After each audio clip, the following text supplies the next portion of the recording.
समय का सही उपयोग। पुराने समय की बात है। एक छोटे से गांव में अमन नाम का एक युवा किसान रहता था।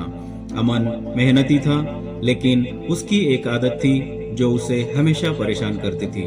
वह अपने काम को टालता रहता था। वह सोचता, आज थक गया हूँ, कल यह काम कर लूंगा। धीरे धीरे उसके खेतों में फसल कम होने लगी और उसका समय यूं ही व्यर्थ जाता रहा। गांव में एक बुजुर्ग संत रहते थे, जिनकी बुद्धिमत्ता और सादगी के चर्चे दूर दूर तक मशहूर थे।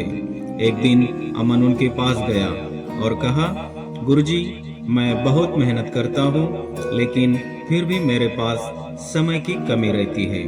कृपया मुझे कुछ उपाय बताइए।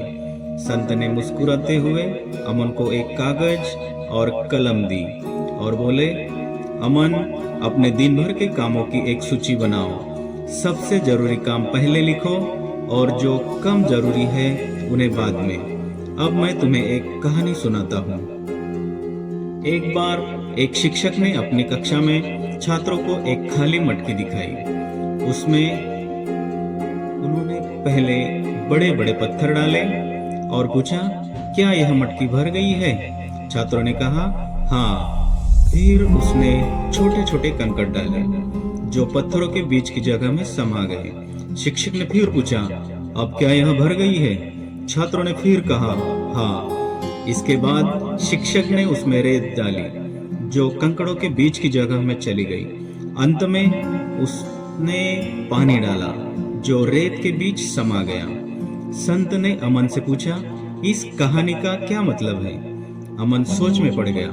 संत ने समझाया, बड़े पत्थर तुम्हारे जीवन के सबसे जरूरी काम है, जैसे तुम्हारा खेत, परिवार और स्वास्थ्य। कंकड़ वे काम है जो महत्वपूर्ण है, लेकिन पहले काम के बाद किए जा सकते हैं।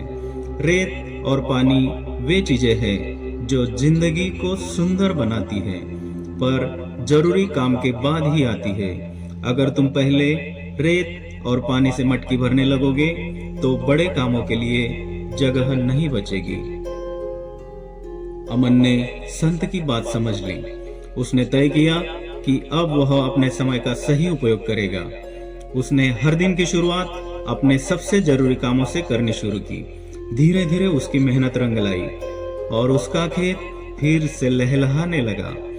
इस कहानी से हमें यह सीख मिलती है कि समय सीमित है।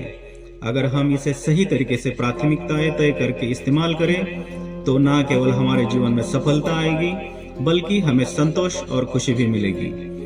निष्कर्ष, समय का सही उपयोग करने के लिए जरूरी है कि हम पहले अपने सबसे महत्वपूर्ण कार्यों पर ध्यान दें। समय एक बार चला जाए तो उसे वापस नहीं लाया जा सकता, इसलिए इसका हर पल कीमती है।